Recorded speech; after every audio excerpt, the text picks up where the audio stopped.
Olá, boa tarde. Empresas de portas fechadas, trabalhadores desempregados ou com salário reduzido. A pandemia do coronavírus mexeu com a vida de muita gente e isso reflete, inclusive, no pagamento das pensões alimentícias. Será que nesse período de pandemia o devedor pode ser preso se não pagar? Esse é um dos destaques do Jornal da Justiça de hoje e você vai ver também. Ministros do Supremo Tribunal Federal fazem hoje sessão plenária por videoconferência. Para julgamento de processos que têm como pano de fundo medidas que foram adotadas para o enfrentamento à pandemia do coronavírus. Prevenção ao coronavírus. STJ decide que recomendação do Conselho Nacional de Justiça também se aplica a presos fora do grupo de risco. O ministro Sebastião Reis Júnior concedeu prisão domiciliar a uma detenta de 23 anos e sem doenças crônicas. E ainda, a Catedral de Brasília. Na terceira reportagem especial sobre o aniversário da capital do país, você vai conhecer essa obra-prima de Oscar Niemeyer. A minha lembrança é quando eu passeava aqui com meus parentes, né? Que ela estava sendo construída aos pouquinhos, né?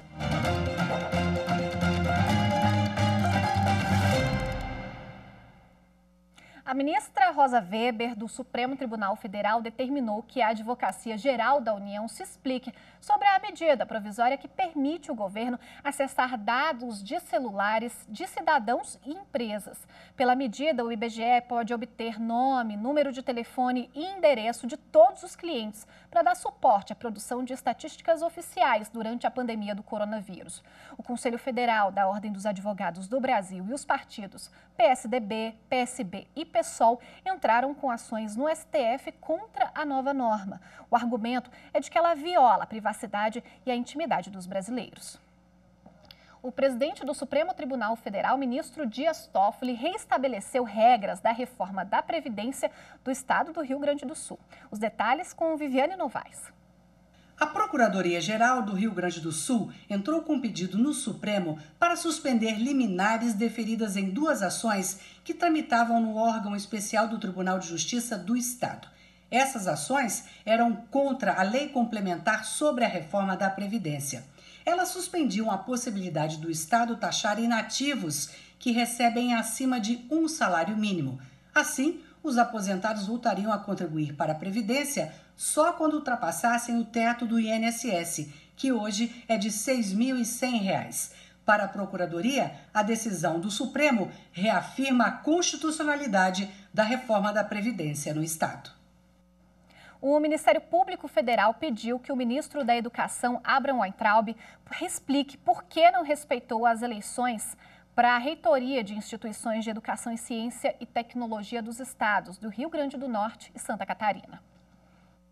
Ao invés de indicar os reitores eleitos por professores, alunos e servidores das áreas técnica e administrativa dos Institutos Federais de Educação, Ciência e Tecnologia dos estados do Rio Grande do Norte e de Santa Catarina, o ministro da Educação, Abraham Weintraub, publicou portaria indicando reitores temporários para os institutos. Nos dois casos, os indicados sequer haviam participado das eleições. No ofício que foi enviado ao ministro da Educação na última segunda-feira, dia 20, a Procuradoria Federal dos Direitos do Cidadão estabelece prazo de 10 dias para receber os esclarecimentos sobre a não observância dos resultados dos pleitos. As respostas deverão vir acompanhadas dos documentos que fundamentam as decisões.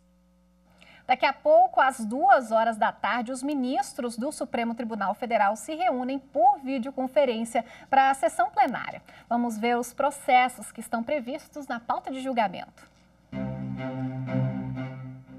Separação de poderes e federação é o primeiro tema da próxima sessão do plenário do Supremo Tribunal Federal por videoconferência nesta quarta-feira.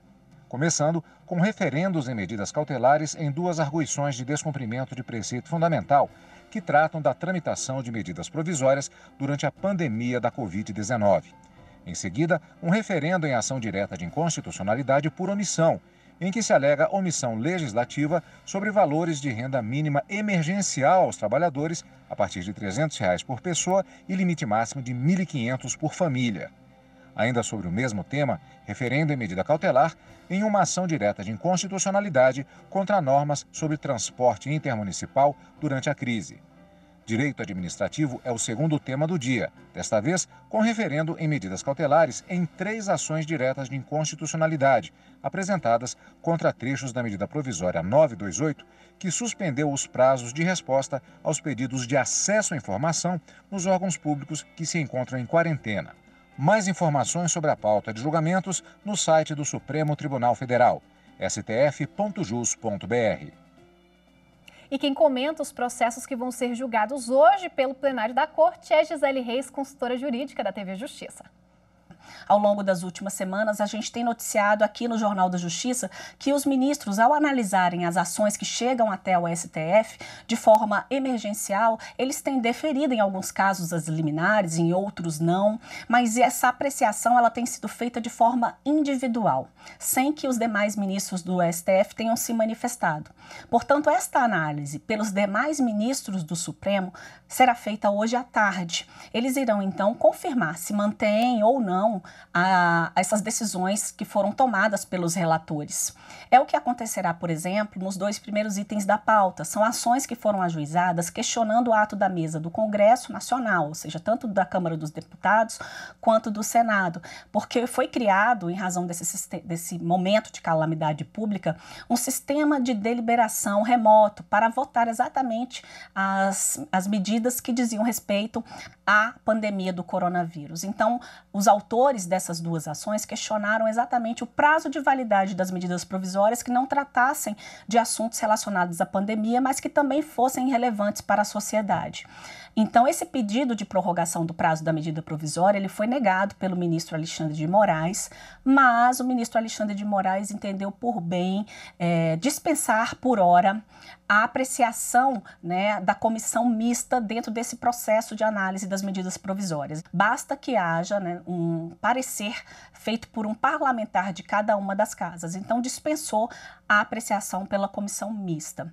Bom, um outro item da pauta é uma ação direta de inconstitucionalidade por omissão, em que se argumenta que haveria a omissão do Poder Legislativo e do Poder Executivo quanto à instituição da renda mínima emergencial, para poder minimizar os efeitos econômicos causados pela pandemia do coronavírus. O ministro Marco Aurélio, relator desta ação, ele rejeitou o pedido por entender que não havia omissão por hora. O tema já estava sendo debatido pelo Poder Legislativo e também pelo Poder Executivo e já havia, inclusive, votação no Senado. Constam ainda 3 ações diretas de inconstitucionalidade que questionam uma medida provisória que veio para alterar a lei de acesso à informação, priorizando os pedidos que tivessem relacionados à pandemia do coronavírus. O ministro Alexandre de Moraes, ao analisar, né, de maneira emergencial, ele achou por bem suspender a vigência desse dispositivo por entender que isso acabaria ofendendo a transparência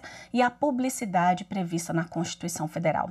Tem também uma ação direta de inconstitucionalidade que foi proposta pelo partido Rede Sustentabilidade, questionando aquela questão de transporte intermunicipal, argumentando que há um conflito federativo e, de certa forma, uma retenção, né, de uma concentração de competência na União, esvaziando aí a competência dos estados. O ministro Marco Aurélio, ao analisar o pedido de suspensão das medidas provisórias, ele negou o pedido de suspensão por entender que elas são válidas, que elas foram emitidas em consonância com a Constituição Federal e que elas devem permanecer até uma análise do Congresso Nacional. O Tribunal Superior do Trabalho realizou hoje a primeira sessão telepresencial de julgamentos. A sessão virtual da 7ª turma foi transmitida pela internet e o Pablo Lemos traz os detalhes. A primeira sessão telepresencial da 7ª turma foi um experimento. Apenas 13 processos entraram em pauta, tendo em vista problemas técnicos que poderiam surgir no decorrer da sessão. De todos os processos julgados hoje virtualmente, apenas um foi suspenso por causa de problemas de conexão de internet de um dos advogados. A abertura da sessão foi feita pela presidente do TST, ministra Maria Cristina Peduzzi. Ela parabenizou todo o esforço da equipe técnica do tribunal para que o projeto fosse realizado. Cumprimento, por fim, todos os integrantes, os nossos servidores valorosos que integram o setor e que prepararam de comunicação e informação e que prepararam esta sessão. E quero, então, cumprimentar e desejar que esta, hoje, experiência inicial se concretize os melhores resultados para a jurisdição. Durante a sessão conduzida pelo presidente da turma, ministro Cláudio Brandão, o uso de toga e beca foi dispensado, mas foi mantida a necessidade de trajes sociais para todos os participantes. A sessão foi transmitida em tempo real pela página do TST no YouTube e ficará armazenada na rede social para ser acompanhada a qualquer momento. Veja a seguir: pensão alimentícia em tempos de pandemia. Dá para pedir revisão? Assunto para o próximo bloco. Fique com a gente. É o meio pelo qual dirime os direitos e deveres da sociedade perante os conflitos.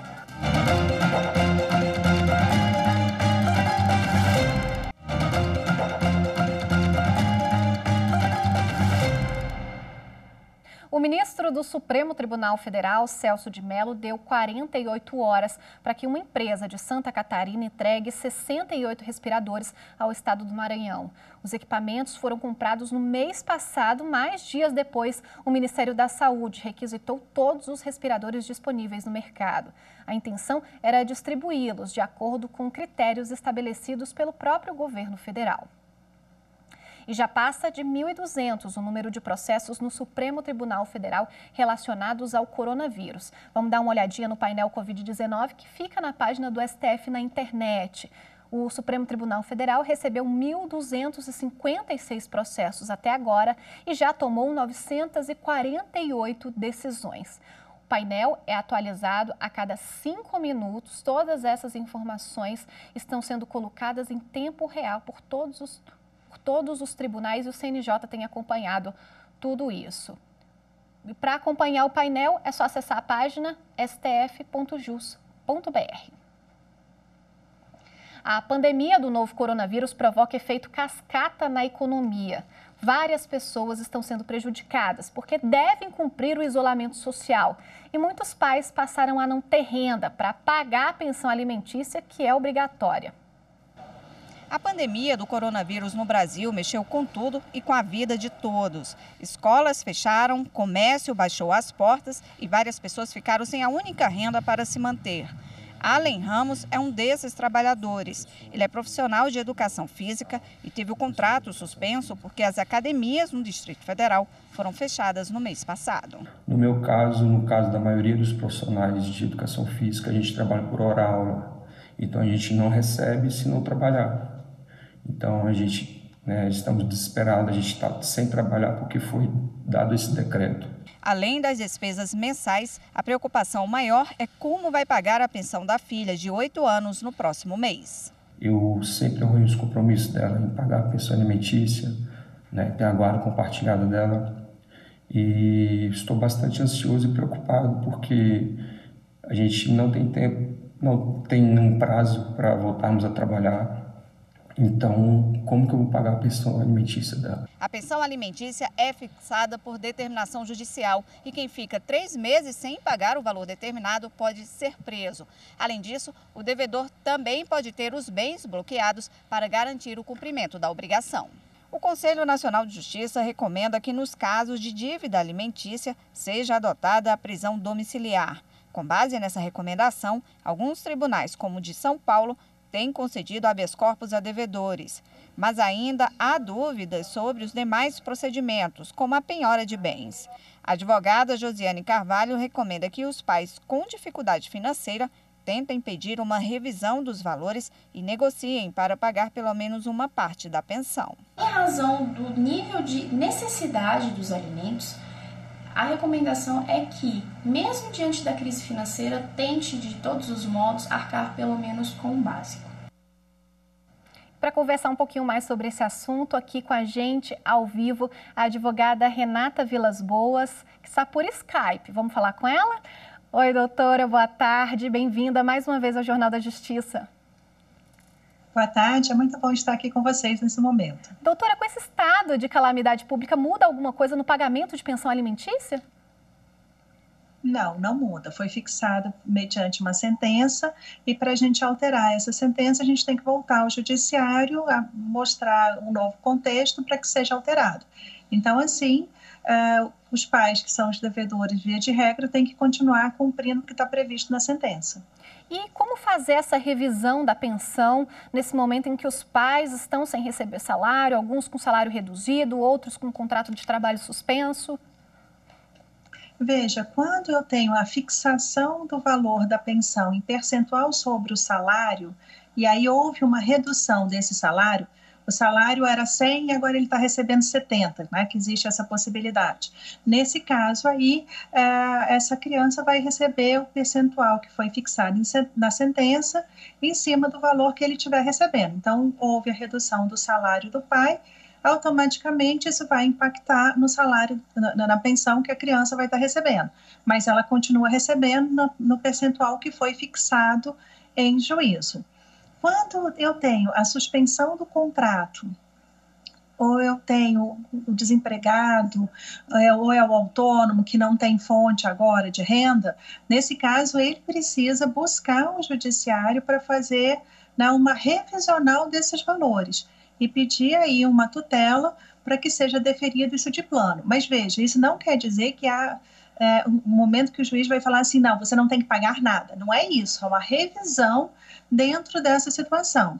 Porque esse pai que está desempregado, que está com essa dificuldade, ele, de certa forma, ele está morando, ele está almoçando, está jantando. Então, ele tem que levar isso também para esse filho, para essa filha. Então, tem que rever esses valores, ou pode ser um acordo extrajudicial para ser homologado no judiciário por esse período, ou então pode ser já ele pedindo essa revisão para abaixar esses valores nesse momento. Veja, nenhum juiz vai virar e falar assim, você é um pai que está desempregado, você então não tem a obrigação de pagar alimentos. Isso não vai acontecer. São situações muito raras em que o juiz não defere o pagamento para o pai e aí ele vai buscar uma outra pessoa nessa família, que pode ser os avós, para arcar com esses valores. O certo é, a gente não pode deixar essa criança desguarnecida. Então, quando a gente escuta um pai falar assim, eu não tenho como pagar porque eu estou desempregado, eu não sei se é realmente esse o contexto, porque ele não tem o salário que está entrando naquele mês.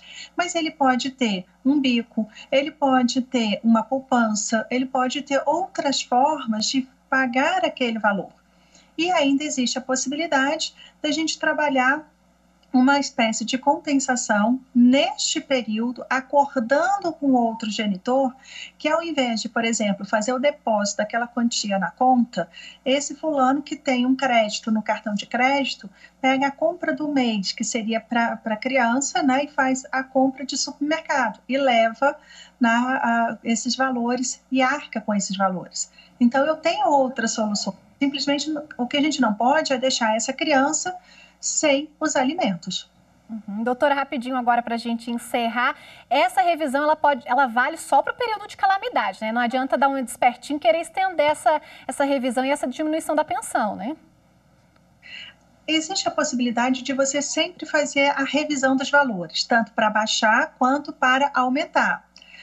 Só que você vai ter que provar que neste momento você está sofrendo os efeitos da pandemia. Então, é para esse momento. Passou esse momento, que a gente está falando 3, 4 meses, a gente vai ter um outro cenário. E aí não adianta tentar insistir falando, mas por conta da pandemia, eu falei, não, isso já é passado. Ótimo, muito obrigada pela participação, doutora. É bom estar aqui com vocês. Tchau. Tchau. E veja a seguir, recomendação do CNJ sobre medidas de prevenção ao coronavírus também vale para presos fora do grupo de risco. A gente volta daqui a pouquinho. É tratar os iguais de forma igual, os desiguais de forma desigual, uma forma de ser equânime para todo mundo.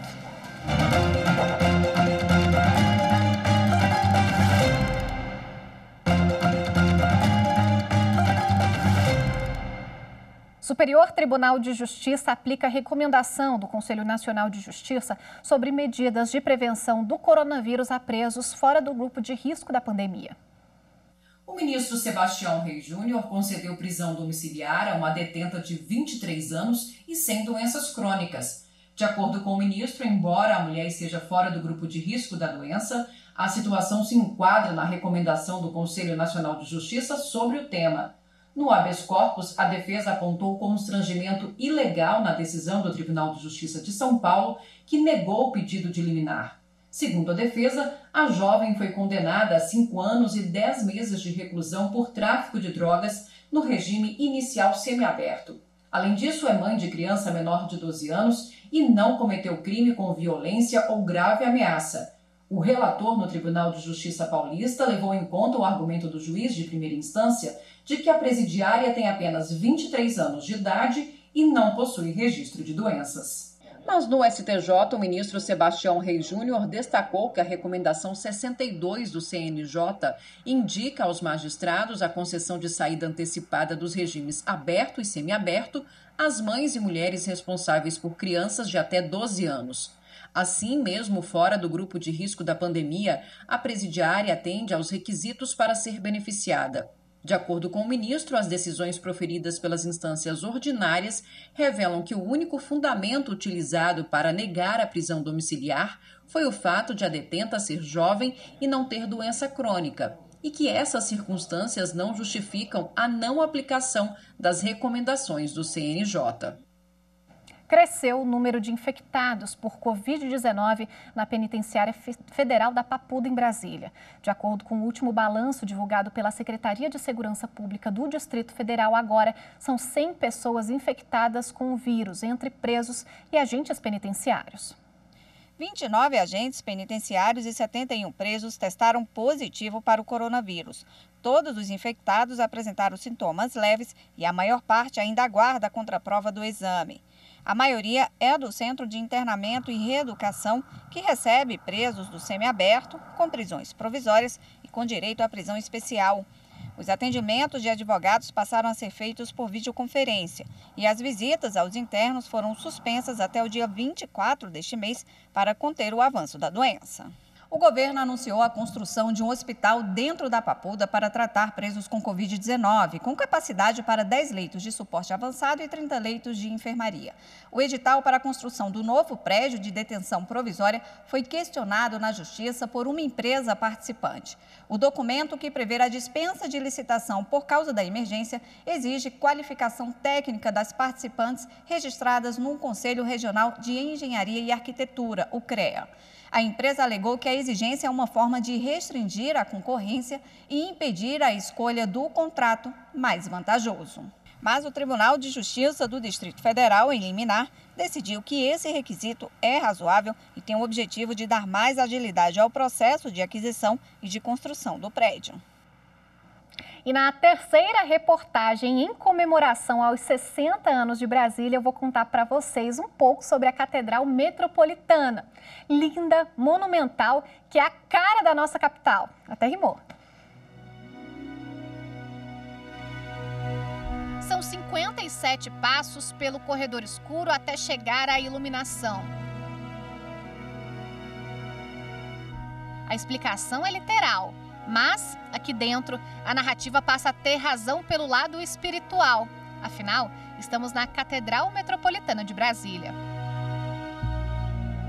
Os vitrais nos lembram o azul do céu, o verde do mar, o branco das nuvens. Olhando um pouquinho mais para cima, eu faço uma nova experiência com o divino, a figura dos anjos e a devoção que se tem do anjo que nos dá saúde, que nos defende nas batalhas.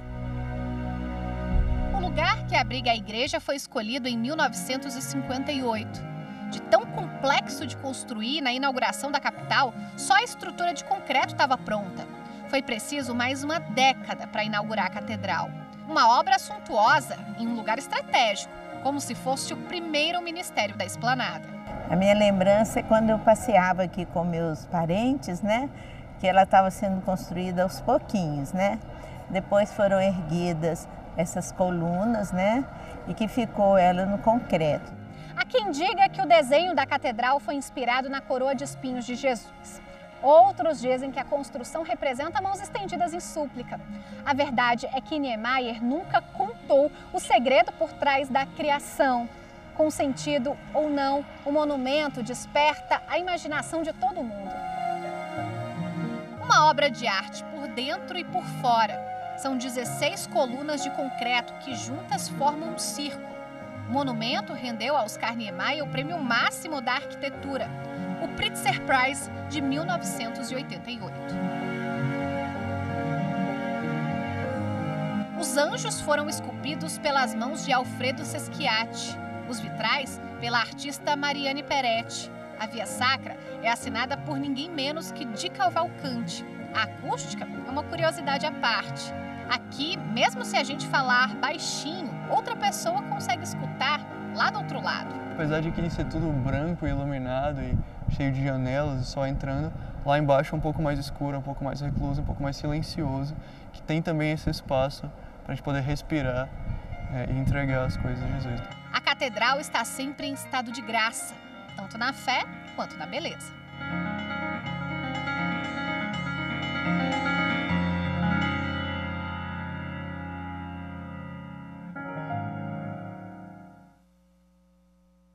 Linda, né? E o Jornal da Justiça fica por aqui. Não deixe de acompanhar logo mais às 2h da tarde a sessão plenária do Supremo Tribunal Federal por videoconferência. A transmissão, é claro, você acompanha com a gente na TV Justiça. Tchau!